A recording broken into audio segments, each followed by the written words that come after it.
Fadhal. Takbir. Takbir. Ini karena acaranya pernikahan, tadi amanat dari imam besar kita. Karena Habib Bahar ini yang paling pengalaman urusan pernikahan, saudara.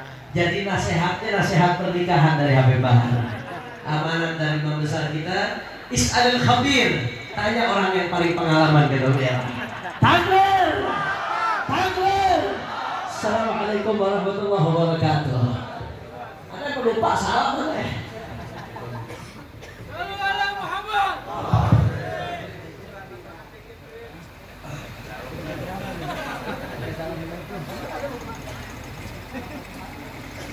Assalamualaikum warahmatullahi wabarakatuh. Alhamdulillahil qawiyyi sultanuh al-wadihil burhanuh al-mabsut fil wujud karamuhu wa ihsanuh. Allahumma salli wa sallim wa barik wa karrim wa azim ala nuril anwar wa sirril asrar wa tiryakil akhyar wa miftahi babil yasar sayyidina wa maulana Muhammadin al-Mukhtar wa alihi al-athhar wa ashabihi al-akhyar adada ni'amillahi wa ifdalih, amma ba'd.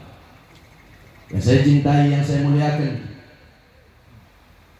guru kita bersama, orang tua kita, Imam Besar Al-Habib Muhammad Rizik bin Husain bin Syihab, mudah-mudahan Allah panjangkan umur beliau, Allah sehatkan jasmani dan ruhani beliau, Allah perkuat langkahan kaki beliau di dalam berdakwah, berjuang di jalan Allah, menuntun kita semua menuju jalannya Allah Subhanahu wa taala. Amin amin ya rabbal alamin. Yang saya cintai, yang saya muliakan, segenap anak-anak mantu beliau, Al-Habib Hanif Al-Abbas, Al-Habib Alwi bin Smith, Al-Habib Muhammad Al-Abbas selaku ketua umum Front Persaudaraan Islam. Yang saya cintai, yang saya muliakan, segenap para habaib yang lain, segenap para kiai.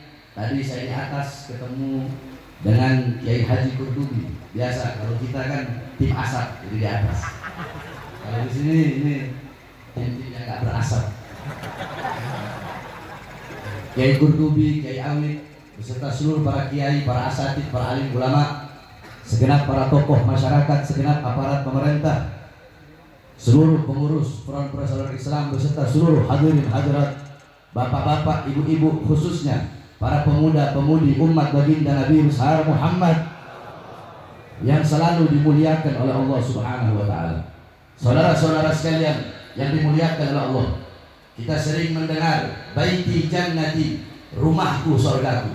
Rumahku sorgaku bukanlah rumah yang mewah, bukanlah rumah yang di dalamnya terdapat perabotan-perabotan yang mahal, bukanlah suami yang ganteng, bukanlah istri yang cantik, bukanlah anak-anak yang pintar dalam urusan dunia. Tetapi rumahku sorgaku adalah suami yang taat kepada Allah, yang patuh kepada Allah, yang tunduk kepada Allah. Seorang istri yang soleha, alimah, abidah, zahidah, wari'ah, jayyah. Seorang istri yang ikhlas menerima kekurangan suaminya. Seorang istri yang sabar. Seorang istri yang bisa menjadi mu'allimah, mu'addibah, mudarrisah lil abna. Seorang istri yang bisa menjadi madrasah, bisa menjadi guru, bisa menjadi ustadz, bisa menjadi pengajar, pendidik pertama bagi putra putrinya, anak-anak yang pintar dalam urusan akhirat, dalam urusan agama, anak-anak yang taat, yang patuh, yang tunduk kepada Allah. Rumah tangga yang dihidupkan dengan Al-Quran, rumah tangga yang dihidupkan dengan sunnah-sunnah baginda Nabi besar Muhammad, rumah tangga yang dihidupkan dengan ilmu Nabi, akhlaknya Nabi, adabnya Nabi, waraknya Nabi, khaufnya Nabi, khasyahnya Nabi, zuhudnya Nabi, ibadahnya Nabi, qanaahnya Nabi. Rumah tangga seperti ini itulah surga. Walaupun rumahnya dari kardus, walaupun tinggal di bawah jembatan, kalau suaminya taat kepada Allah, patuh kepada Allah, tunduk kepada Allah, istrinya taat kepada Allah, patuh kepada Allah, tunduk kepada Allah, anak-anaknya taat, patuh, tunduk kepada Allah, rumah tangganya hidup dengan Al-Quran, hidup dengan sunnah Nabi Muhammad, rumahnya akan menjadi surga, saudara-saudara. Oleh karenanya, wasiat yang pertama bagi para istri-istri, istri-istri semuanya, khususnya bagi kaum perempuan, ketahuilah bahwasanya engkau sebagai wanita, engkau sebagai seorang ibu, engkau sebagai seorang ibu adalah madrasatul ula, engkau adalah pendidik pertama, engkau adalah pengajar pertama, guru pertama bagi putra putrimu. Saudara-saudara, baik buruknya anak bukan tergantung dari bapaknya. Saya tanya semuanya, anak-anak kita lebih banyak waktu dengan kita sebagai suami atau dengan istri kita sebagai seorang ibu? Lebih banyak mana waktu anak? Lebih banyak dengan bapak atau dengan ibu? Lebih banyak dengan bapak atau dengan ibu? Saudara-saudara, Syekh Yasin Al-Fadani, siapa yang tidak kenal beliau? Musnid dunia. Beliau seorang ahli hadis yang kalau bawa hadis sanadnya dibawa sampai kepada Rasulullah Sallallahu Alaihi Wasallam. Akan tetapi Syekh Yasin Al-Fadani tidak ada satupun anak-anak beliau yang menggantikan beliau sebagai ahli hadis. Kenapa? Karena istri beliau bukan seorang ustadzah, bukan seorang syaikhah. Istri beliau adalah seorang pedagang, seorang saudagar, seorang pengusaha, sehingga semua anak-anaknya ikut istrinya, ikut ibunya menjadi seorang pengusaha, saudara-saudara. Baik buruknya anak tergantung daripada ibu. Yang mendidik seorang anak, terbentuknya watak seorang anak, terbentuknya sifat seorang anak, ada kebiasaan seorang anak, baik atau buruk, bagus atau rusak, itu tergantung daripada ibunya. Saudara-saudara, Hadramut melahirkan para ulama, melahirkan para aulia, melahirkan orang-orang soleh. Kenapa? Itu tidak terlepas dari kepribadian wanita-wanita yang ada di Hadramut. Perempuan yang ada di Hadramut seumur hidup keluar rumah cuma 3 kali, saudara. Pertama, ketika mereka bermain bersama bapaknya, mereka keluar rumah masih kecil. Kedua, ketika mereka menikah, dari rumah orang tuanya menuju rumah suaminya. Ketiga, ketika mereka mati, dari rumahnya menuju kuburnya. Makanya tidak heran Hadramut melahirkan para ulama, para fuqaha. Di Hadramut, anak-anak umur 7 tahun, mereka telah hatam berkali-kali kitab Minhajul Talibin Al-Imam An-Nawawi. Al-Imam, contoh Al-Imam Al-Habib Abdullah bin Al-Haddad, umur 3 tahun, beliau terkena penyakit cacar yang menyebabkan kedua mata beliau buta. Tetapi di umur 6 tahun, beliau hafal Al-Quran. Di umur 9 tahun, beliau hafal Kutubus Sittah, Bukhari, Muslim, Sunan Abi Daud, Tirmidzi, Ibnu Majah, An-Nasa'i. Di umur 10 tahun, beliau hafal Kutubul Ghazali, Ihya Ulumuddin, Minhajul Abidin, Miyarul Ilm, Bidayatul Hidayah, dan lain-lainnya. Al-Imam Al-Habib Ali bin Muhammad Al-Habsyi, beliau umur 10 tahun mendapatkan magam yang sangat tinggi. Magam kewalian yang sangat tinggi beliau dapatkan di umur 10 tahun. Apa itu? Ra'an Nabi SAW yaqdatan. Beliau melihat Nabi Muhammad dalam keadaan sadar, melihat Nabi Muhammad dalam keadaan terjaga. Kenapa? Itu tidak terlepas dari pendidikan ibu beliau, yaitu Syarifah Alwiyah Al-Jufri. Sampai-sampai diceritakan di Hadramut ada seorang syekhah yang berbangsa Al-Amudi.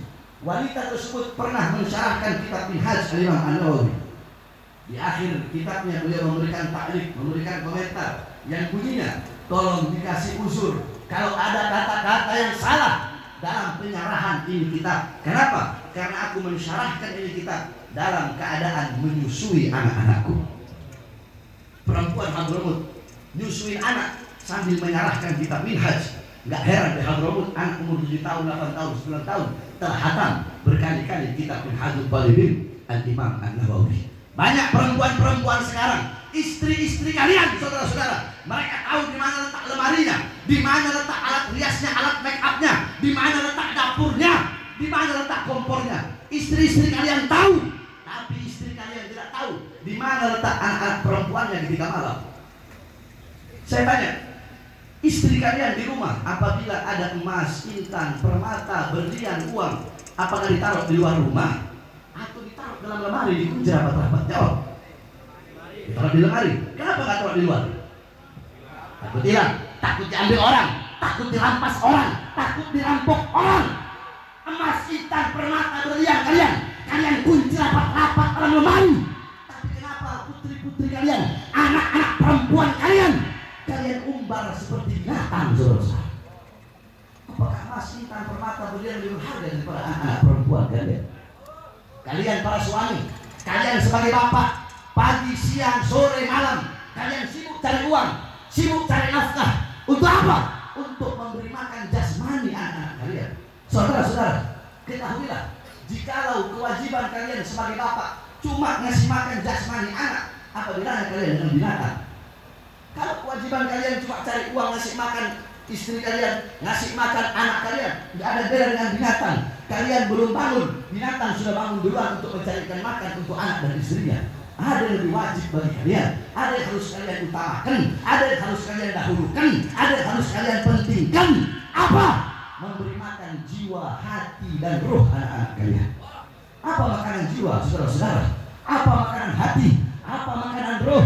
Makanan jiwa, makanan hati, makanan roh adalah ilmu. Hati 3 hari gak kena ilmu, hati menjadi mati. Maka tanyakan kepada kalian sebagai bapak, sebagai suami, telah berapa lama kalian menjadi sebab hati anak-anak kalian mati, hati istri-istri kalian mati, sehingga anak-anak kalian menjadi anak-anak yang durhaka dan istri kalian menjadi istri yang durhaka. Jadi ingat, wasiat saya, nasihat saya, baik buruknya anak tergantung daripada ibunya, baik buruknya istri tergantung daripada kita sebagai suami, saudara-saudara. Jadi anak bagaikan penumpang, ibu atau istri kita bagaikan perahu.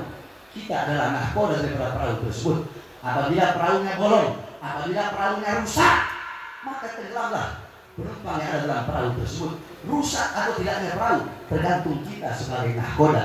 Bukankah dalam Al-Quran Allah berfirman, ku anfusakum wa ahlikum nar. Jagalah diri kalian, jagalah anak istri kalian, jagalah orang-orang yang nafkahnya dibebankan kepada kalian. Jagalah mereka dari api nerakanya Allah. Bagaimana cara menjaga mereka dari api nerakanya Allah?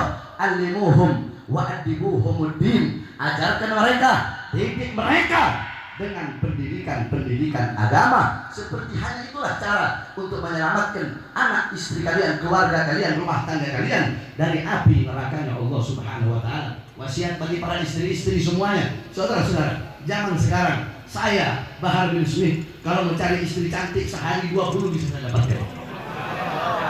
Mau cari apa? Istri kaya bisa saya dapatkan. Istri yang punya pangkat, punya jabatan bisa saya dapatkan. Saya tidak menafikan hidup saya dikelilingi sama perempuan. Makanya Habib Hanif bilang, Habib Bahar ceramah harus ceramah pernikahan, jangan keluar dari pernikahan. Ya akhir saya ceramah bahas masalah pernikahan. Memang dari semua dari sini saya paling banyak nikahnya. Walaupun banyak yang masih lebih tua dari saya di sini, tapi kalau usia nikah saya lebih tua dari semua yang ada di sini. Bahkan dari imam, oh saya lebih terhadap masalah pernikahan.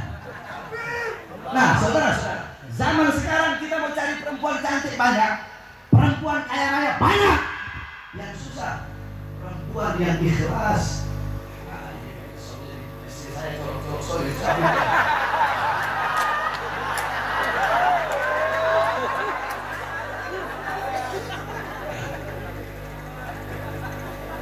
Saudara-saudara, lu jangan cabut lu. Kakak lagi ceramah lu. Saya kalau ketemu besan, Pak Nabi Soleh, yang dari anak beliau Said Bagir menikah dengan putri imam besar kita, yaitu Said Bagir dan Syarifah Fairuz. Kalau ketemu oleh Pak Ahmad, pasti Pak Ahmad bilang, Beb, masih ingat nggak waktu dulu sih? Kenapa Beb? Anda udah lupa?